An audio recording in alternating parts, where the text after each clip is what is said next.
You've got two speakers today, 15 minutes from me and a bit of a longer session from Peter.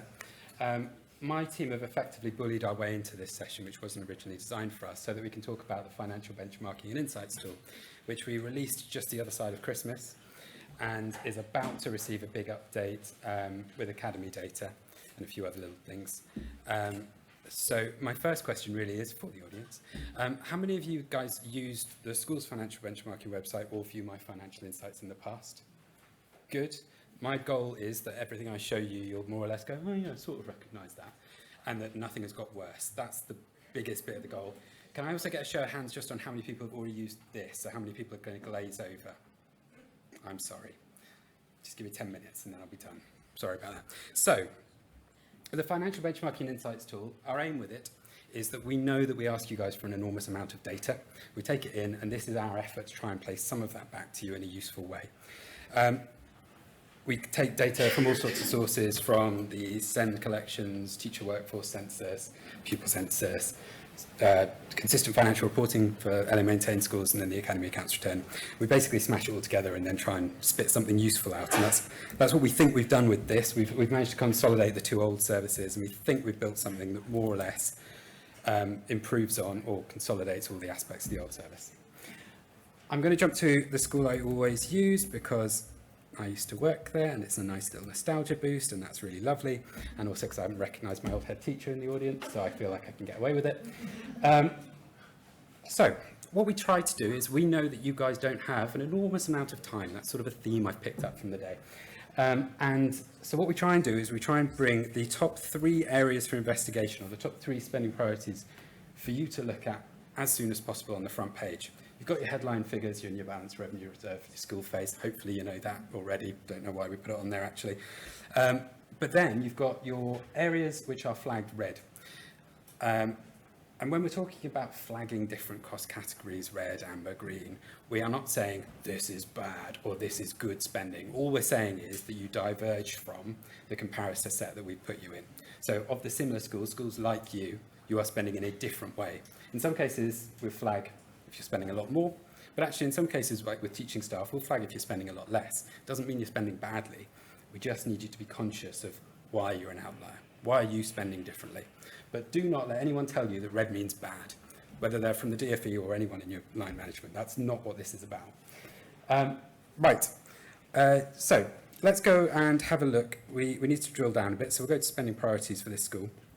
Now what we're trying to do with this page is scroll through all of the cost categories and provide you with that sort of pictorial sense of where you are in comparison to the 30 similar schools we've picked out. Now, there are 2 phrases that I've used already that hopefully not baffled anyone, but cost categories and similar schools. So we take in 9 different cost categories built up from 30 sub-cost categories, and you can go and use the website to work out exactly which ones they are, but effectively they're what's in the consistent financial reporting return or the Academy accounts return. And then the aspect that is really important is that similar schools thing. So we will get pulled up on this a lot. So I want to show you what we do. Effectively, and this page looks a bit funny on this screen. Oh, sorry about that. That's a bit strange. It's not showing what's on here, but that's okay. We pick 2 different cost categories for you. So we find 30 similar schools based on things like your school phase, your type, your region. We use an algorithm, so we feed all of that data in. We find about 100 schools that are similar to you, and then we throw in as many of them as are sort of appreciably close, geographically speaking, to you. So if you're scrolling down this list and you work at Kingsdale Foundation School, you should be looking at schools that you sort of go, all right, statistically, they're in my league. And, oh look, I'm also seeing a few places that I recognise. Graveney, that's sort of around the corner. I vaguely remember that one. Alexandra Park. You should see things that are basically look like you. The point is that nobody should be looking at this list and going, well, that school's completely wildly different. You can't compare me to that. We actually make 2 comparator groups because we recognise that lots of your spending is driven by your pupils, but actually some of it is driven by your buildings. So for something like premises spend, we're actually more interested in your school's phase, your region, your gross internal floor area, the floor space of your school, and the average age of buildings and whether you're in a PFI. there's a little thing here you might notice at the sign in to see. That data is not technically currently in the public domain, so we don't actually show it for everyone to see, but if you did sign in, you'd see it. I'll come on to the signing in aspect, but so far what I should just say is all of this is in the public domain. You go to this website link or you search financial benchmarking insights, anyone can go and have a look. That's your parents, your governors, everyone. If you sign in through DFE sign-in, it's a slightly different experience, and I'll come to that in a second. Let's go back to the all spending priorities. So that explains a bit about what you're seeing in this graphic. Effectively, Kingsdale can look at this and they can go, right, we are not only an outlier at the top of our comparator group, we are spending actually quite a big chunk more than the average on educational ICT. If we scroll down to something like premises staff, obviously the incline is not so great, so they're not such a great outlier, but they are still spending more than the average. Now, you can and you should drill down into these. So we've got the big cost categories, but you should be looking into the sub-cost categories as well. That's what you want to see. So it's click straight to premises staff. So now just remember this premises staff, that's one of the ones where we're looking at a comparator group that's made up of people with similar buildings, not so much similar students. And here you're looking at as pounds spent per metre squared. It's quite a useful way of doing it. That sort of factors for size. You can go in and you can change this drop down to look at actuals. And you can change it to look at percentage of expenditure or percentage of income, which is all quite useful. We tend to find the mats are more interested in the percentage of expenditure and income across the mat. But broadly speaking, it's sort of different strokes, isn't it? So let's say you've grabbed an area above and you think, right, we're an outlier on teaching and teaching support staff. I'm fairly sure they will be. You've thought about how big the size of that pie is. You think, right, if we could save a bit of money and drop down to just as little as spending on this as St Mary's College, that's the difference of about £1 million. That's quite a big chunk of money. It's worth investigating whether that spending makes sense. You might then want to go and put this into a report. Now, currently, you can click Save as Image. It'll send that graph into your downloads file. You drag it out, you put it into a report. We are actually, really annoyingly, I think possibly on Friday, about to release a small update, which will mean you also get a second little button, which goes Add to Clipboard. So then you'll be able to just, I know it's pretty slick. There you go. There's at least one person nodding. That's good. But it's a useful aspect, and we try and bring in those features when we can. Right. So you can build yourself a report. You can send it to your head teacher. That's one action you might take after you've done your benchmarking journey. Another one is simply asking the question, what next? And what we've tried to include is all of the guidance and frameworks that the DFE offers in each cost category, filtered so that it's relevant to the cost category you're looking at. So for educational ICT, these things should be relevant for if you're looking to try and change some aspect of your spending. You can go find all of these hidden away elsewhere on the site, so you can look at them if you just want to browse the entire collection. They are creating a bit of a design issue for us, because the more commercial frameworks and guidance they build and want us to advertise, the longer that list gets, and at some point it becomes a bit unwieldy. But that's a problem for down the line. Where I would also just like to show a few things that you can do behind the login. So if we go back to the home page, you can see here ICFP requires login. So if you've got an account with DFE sign-in, you go in through here, click down on ICFP, and this is our ICFP Lite. If you guys already do ICFP, and I was at a session earlier, lots of people put up their hands. We don't want to step on the toes of people that already have good processes. But what we've tried to build is a sort of ICFP Lite, we're calling it, which essentially means it's pretty basic. What we do is we try and help out by feeding the data that we already have into the system so that you're not inputting numbers that should already be there. We try and make it easier for you. But we do know there are limitations of trying to do it in this rather than in a big old spreadsheet. The big old spreadsheet is going to give you better numbers. It's going to make you think harder about it. But if you're first timers, give it a go, see what it's like. And it's fairly newish as a feature. So if it's terrible, email us and let us know, and we'll keep trying to make it better. In fact, one of the pitches I should have said right at the beginning really was half the reason I'm here is so that you guys can email me with thoughts on this thing, because it is new, and we do spend most of our time now, rather than trying to build new bits of it, trying to make bits of it incrementally better. So please do contact us. It's benchmarking.support and then @education. Good question. I'm going to come on to that. We're looking at an academy here, so it's a year out of date. And the academy accounts return closed about a week and a half ago. Yeah. And we actually think it's almost ready to go. I think usually we get it out before the end of March, and people try and get me to commit to a date, and I go, no, please don't, because something always breaks. I actually think wildly we might be ready to go by next week. But I'm not allowed to say that, and I didn't say it, and the guy with the recording is going to delete it off. But I think you might hear more about that next week. So that would be great for academies, a lot quicker. What else was I going to say? So, things you can change if you log in. ICFB, really handy. If you've made a mistake on your submission and you need to go in and change something to get value out of the site, or if your auditors put in an extra 0 somewhere, you can go in and you can do data modeling, or you can just make an amendment. Now, it won't amend your Academy Accounts Return official submission. It's just going to change it on our website and only for you. That's just worth noting, but you can always print the images and save them and build them into your reports. You could do it also for other reasons, scenario planning and things, but mostly I think it's going to be corrections. And then finally, on the changes you can make if you log in, you can also go in, and if you think, Kingsdale Foundation School, oh no, sorry, I really don't like my comparator group, these schools are all incredibly different and I want them picked in a different way. You can actually go in and choose your own set of schools. So you can either do that by name, if you know the local area.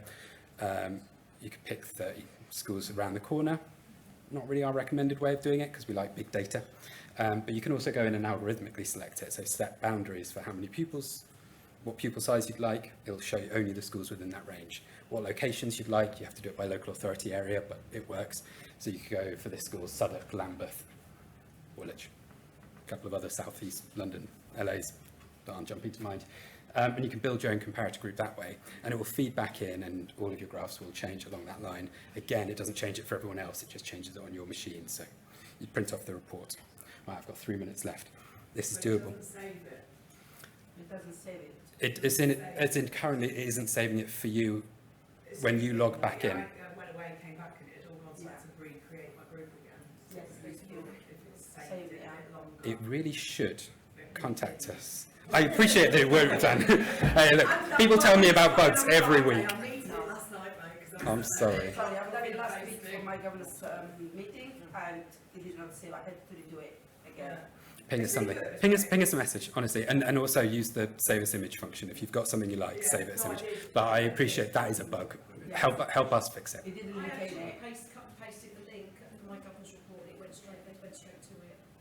So the link seemed to work, although if you come out it doesn't. So I don't know. We'll talk. Can I just add something? What about income? Income is here. So you want to look at your income, you go down to the historical data tab, and you've got the spending. It shows like that, though. It does not show you to bar. Yes. Well, you see, we don't do benchmarking of income because from our point of view, it's not something that you can manipulate in the same way as you can manipulate spend for the most part. I appreciate those things like self-generated income where you can obviously have an impact. But for the vast majority, it's not like you can go in and you can say, oh, this school's grant funding is different to mine, I'd like to be more like them. I looked at it this way, and the schools I chose to compare against, I had to make, not the numbers down, and then I had to make it, there's more summary report at the top of the benchmarking for my governors. So that they knew then So they knew where you how much sat. income the other schools had got compared to us, basically. Okay. Another thing, in the very next release, possibly this one that's annoyingly coming on Friday, and I really wish it'd come on Tuesday, is going to have average for your comparator set on the income graphs as well, and for the expenditure graphs actually. So you'll be able to go and you'll essentially be able to do benchmarking over time, because let's open something up like this. You'll have 3 lines on there, national average and average for your comparator set, which will help you with, I think, what you were trying to do there for your governors. It doesn't give you the whole 30. There is a reason for that, which is essentially it's not satisfying the sort of full user journey of actually being able to support someone to make changes. I'm going to take this question, then I'm going to have to hand over, I think. Yes? It's quite useful to be able to get the Excel information as well from the previous version. I don't know if that's... Yeah, still available in Excel. If you go to data sources and interpretation, that's the whole set. So if you want to download the entire set, you can then filter by your school name or your academy trust name. In terms of benchmarking Historical years. Sorry, not go the on. whole thing. So you've got your 30 schools to get the benchmarking set for the 30 schools. Yeah, I see what you're talking about. So you're essentially asking, I think, for viewing as a table, aren't you? Now, you're going to say, I'd like it in an Excel spreadsheet, aren't you? Okay. Yeah, we don't do that at the moment.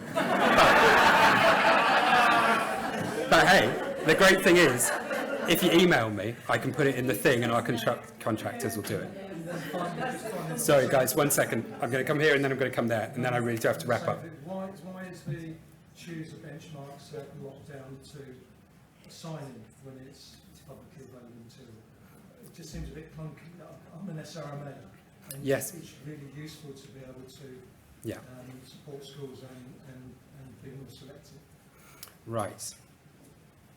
Why is that locked down? Well, mostly because currently the CDC data isn't in the public domain. Now, that might change one day. And sorry, CDC is conditions data collection. So the size of the schools and things isn't in the public domain, which just means we have to be a little bit protective about how we publish it for everyone. And if you go and make your own comparator sets, you can actually go and look up every school in the countries. You could do the pupil Yeah. data set. You could do the pupil data set. Probably. Mostly what we've tried to do is anyone who wants to do those sign-in routes should be able to get an account very easily through DFE sign-in. So for example, if I go up to here and I go to sign in, I'd have to log in and it'll take 12 seconds, which I don't have, but I'd be able to go and find the school for which I'm a governor. You as an SRMA should have an SRMA login that will access. I will take this up with DFE sign-in if it's not, but it really should work. I have seen it work. I've seen it demonstrated to me that it works. Okay, let's talk. Please do email me, benchmarking.support. There was a question over here.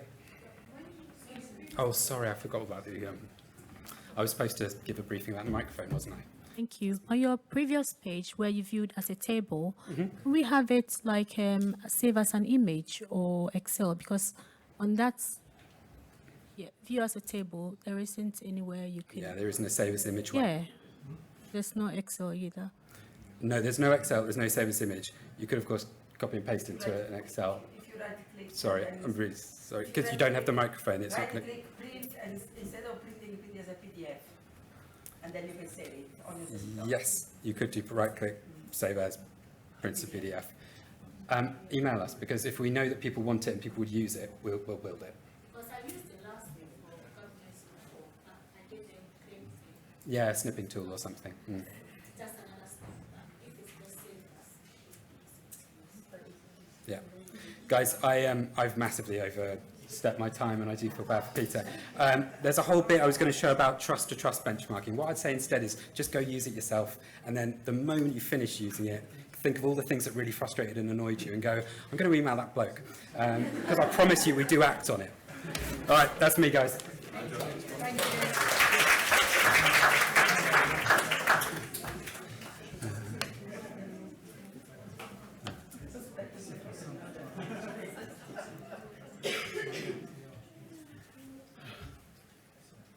Excellent. Okay, so there was my first mistake when I was asked, do you want to go first or second? I said, oh no, I'll go second. So I think I got about 15 minutes for my 25 minutes preparation. So I'll probably be speaking really quickly and try not to interrupt me because I need that flow going to get to the end. So that's a joke. Feel free to interrupt me at any point whatsoever. So I'm Peter Tompkins. I'm an SRMA, director of a company called, one of the directors, a company called TSO Education. And I've been, I've done some presentations over the last few years on budgeting and financial planning. I don't know quite how anybody ever thought I was an expert on it, but I've talked about it so much and done planned CPD for ISBO and all sorts on it that maybe I do know a bit about it now. But my background's actually as a teacher, head teacher. I've been working via TSO Education and SRMA in school business leadership and so on, and been CFO of a number of trusts now, interim CFO and so on. So that's my background, but I'm not sure that I'm that much of an expert on budgeting and financial planning, but I've certainly spoken about it an awful lot and got feedback from lots of people and done an awful lot of it over the last few years. So I wanted to say that, so I remember now that I'm also meant to stand right behind the lectern so that I appear on the camera, so apologies for that, I've stopped bobbing around. As an SRMA, we come across some very interesting examples of financial planning and budgets. And we've been fighting back against the sort of rather bizarre things that we sometimes see for years. And yes, things are improving, but you still see some slightly bizarre and odd things. So one of the schools that we work with is in a South London borough, which I won't name, who are given budget assumptions by the local authority. And the budget assumptions that are given are a bit odd, I think, sometimes. And they called me in and they said, we tried to set our budget using these budget assumptions, but we can't set a balanced budget.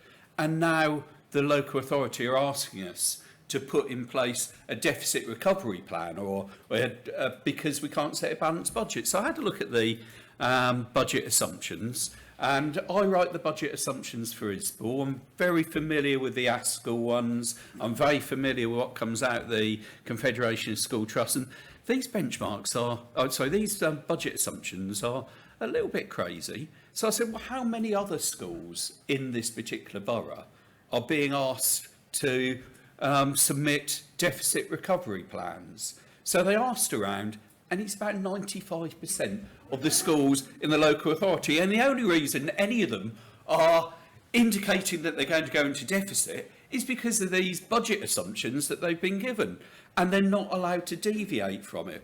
So I'm on a bit of a mission to try and improve the quality of budget assumptions. I know the very fact that you come here probably means that yours are pretty good, but there is still a real issue there that we need to try and address. How do I move these slides on? Oh, it's moved on. Okay, so let's just, I'm obviously clicking on the wrong thing here. I don't know whether anybody can, there we go. So in terms of financial planning, yeah, no, I've done that. And I only had 15 minutes, and now I'm messing up. Okay, so I'm thinking about financial planning in terms of stepping stones. So what you're looking at is where you come from, where you are now, and where you're going as a school. Now, I know that's a bit simplistic, but I just wanted to dig into it a little bit more over the next few minutes. So looking back at previous budgets, looking very, very closely and honestly at where you are as a school or a trust at this particular time. And actually, and this is the really interesting and dare I say fun part of this, is actually a budget is about how you achieve school improvement, what you want to be different in the future, where you want things to go. And it's the thing that I'm really interested in because, yeah, basically I'm an English teacher, and I don't like things being too cut and dried and obvious. Actually, what I like is a bit of messiness in what is happening financially. And actually, a budget is where your mess is, because you can't be absolutely clear about what's going to happen in the future. Yes, as this talk says, there are some data sources you can go to, and I will cover that very briefly in a subsequent slide. But actually, it's not a tidy area to be looking at. And what I'm really, what really frustrates me sometimes is people say, okay, because it's such a mess, we're going to be really cautious, we're going to be really prudent, we're going to be really conservative, and all we're going to put into our budget plan are the things that we actually know are going to happen. Now, yeah, you could call that prudent, you could call it cautious, or you could just say, well, it's going to be wrong, isn't it? Because we know that things are going to happen. We know that there's lots of things that we need to be trying to predict and include in our budget assumptions about those things that will happen in the future that we know are going to happen. If we don't include them, then your budget's not going to be right, your financial plan is not going to be right. What's really good about budgeting is it's all about guesswork. And I've heard some of these terms mentioned already today. I've popped in and out of other sessions, and I thought, well, actually, that's just reinforcing what I was going to say. It's all about guessing. I wrote an article for Isbal Voice, the ISBL publication, a couple of years ago. They said, can you write us something about budget assumptions, Peter? So I said, yeah, I'll write you something about budget assumptions, and I wrote something. And obviously, the editor has overall say on what they call your article. But I sent it over and said, I'm suggesting that you call it budget assumptions or budgeting, making better guesses. Because that's what it's all about, isn't it? We work on the best sources of data and evidence to make a better guess. We can't ever be sure that we're going to be accurate. We make a better guess. I don't know why. They obviously didn't like my idea. And they actually called my article Budget Assumptions, an Iterative Approach. I haven't got the faintest clue what that meant. It was not about an iterative approach. That's repeating yourself over and over. Actually, that's the last thing you want to be doing in budgeting, is repeating yourself over and over. It's about making a better guess. So what you're trying to do is, yes, it's a messy business. You're tidying up the messiness. You're never going to be accurate, but you need to take what I'd call a step-by-step approach. Bit of a quote from Terry Pratchett. If you do not know where you come from, then you don't know where you are. And if you don't know where you are, then you don't know where you're going. And if you don't know where you're going, you're probably going wrong. And I think that's quite applicable to the idea of budgeting, because we need to start with thinking about where we've come from. So start with last year's budget. Start with the last 2 or 3 years' budgets. Look at whether you actually spent your money in the way that you're planning to spend your money. And quite crucially, not only look at whether you spent the money in the way you plan to spend your money, look at whether that had any impact or not.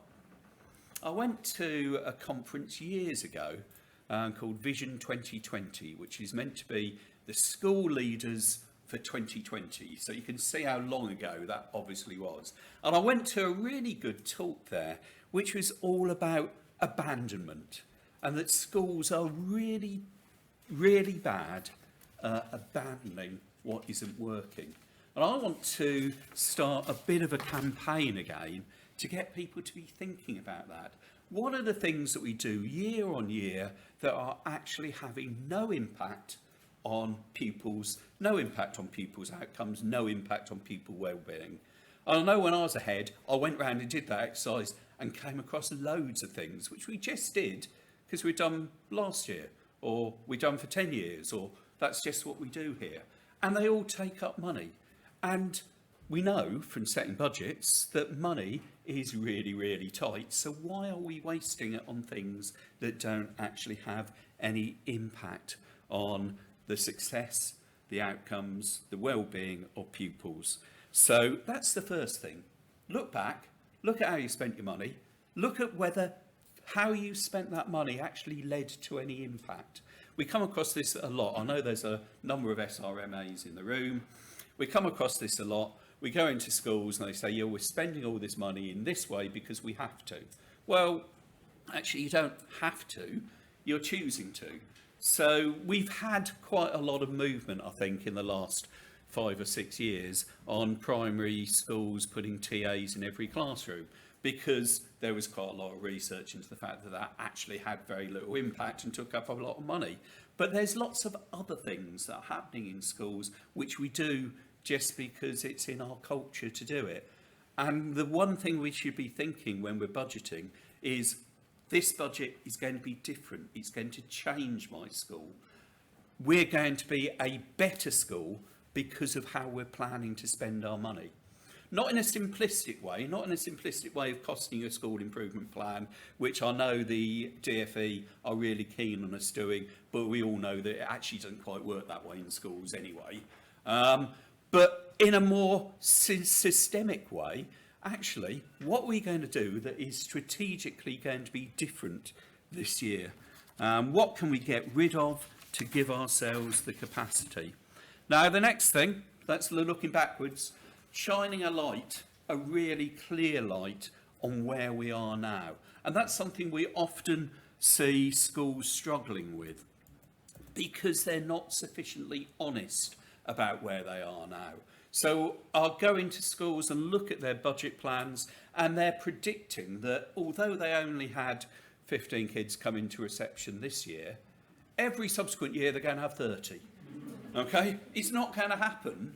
And you might manage to balance your budget by doing that, but all you're going to do is save up problems for the future. So it's really important that schools are honest about their current position, where they are now, what are the challenges that are going to happen. If you've got reducing pupil numbers, what in your budget, in your financial plan, are you doing to address that? If you've got in-year deficits, what are you doing to address it? If outcomes are declining, there is a really clear link between how you're spending your money and the impact on pupils and pupil outcomes. So what are you going to do about those declining outcomes in terms of your budget? Where can you spend money that's going to have that impact? It's about school business leaders, CFOs working really closely with principals, head teachers, CEOs, working together about this is our budget for our school or our trust. How is it going to impact on the outcomes for pupils? And if you've got increasing levels of SEND, and we know we all have, increasing levels of need and increasing numbers of pupils with SEND needs, then what can we actually do about it? Because we know that actually providing lots and lots of one-to-one TAs, there's a question mark over how effective that actually is. And there's an even bigger question mark over the affordability of that. So what can we actually do to improve SEND needs? There's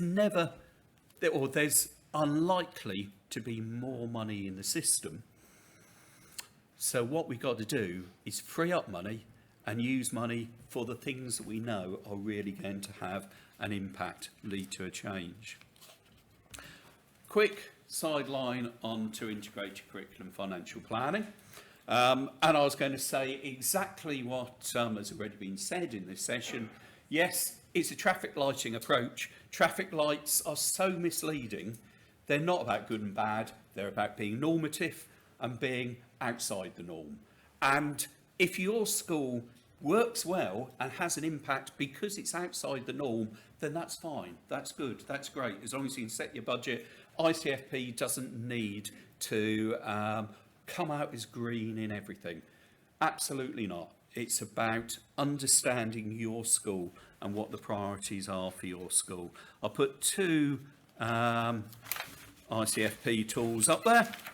So ASOT, thank you very much, Andy. Andy has developed ASOT over many years. ICFP.school is the one that we've launched, which is an online dashboard. They're both very good tools. Okay. But if you want to find out about ICFP.school, I noticed that even though it cost us £800 to put them on everybody's seat this morning, loads of them were still left, loads of the leaflets are still in the plenary session this morning. So go and pick one up later. Okay. That's just a tiny bit of pressure, but that's about as pressured as I get. Okay. Where's our evidence? So this is what the session was actually advertised on. So this is where we get the evidence from. So like I say, I've been writing over the last 3 or 4 days, actually, the ISBL ICFP budget assumptions. There will be subsequent iterations of those budget assumptions because there's actually not an awful lot of information out there yet. But you can get your inflationary assumptions from the Office for National Statistics. They did a release at the beginning of December. There'll be another one at the beginning of March, won't there? Which is every 3 months. You can get that information from there, from the Office for Budgetary Responsibility. That's not quite the right word, is it? But the OPR and the Treasury do some really good figures on inflation. The one that you want to be looking at is the GDPR deflator statistic, because that's the one that the DFE use for setting, for looking at their own budgets. Sign up for all the DFE announcements. You can find out about the salary information. So we've already talked about 2.8% increases. Interestingly, I have heard from various sources that the 2.8% salary increase have been told across the public sector that it's going to be unfunded. I've heard, and I might be wrong, that the NHS increase is being funded now. Yes, I'll talk really, really quickly. But okay, look at the budget assumptions. They're produced by a number of organisations, including ISBL. And finally, Einstein, the future is an unknown, but a somewhat predictable unknown. To look to the future, we must first look back upon the past. That is where the seeds of the future were planted. Never think of the future, it comes soon enough. That's what I think that nicely summarises what I've been saying. What you do when you're financial planning is you're looking for what are the things that are going to have impact. And I'm going to say what I said previously, just to reinforce it. Think very hard about the things that you can abandon, the things that actually aren't having an impact and are costing money, and those are the things you need to get rid of. Okay, there was meant to be time for questions, but I've spoken much more quickly than I intended. I apologise if I've rambled a little bit. If you have any questions, you can probably ask them in the next minute.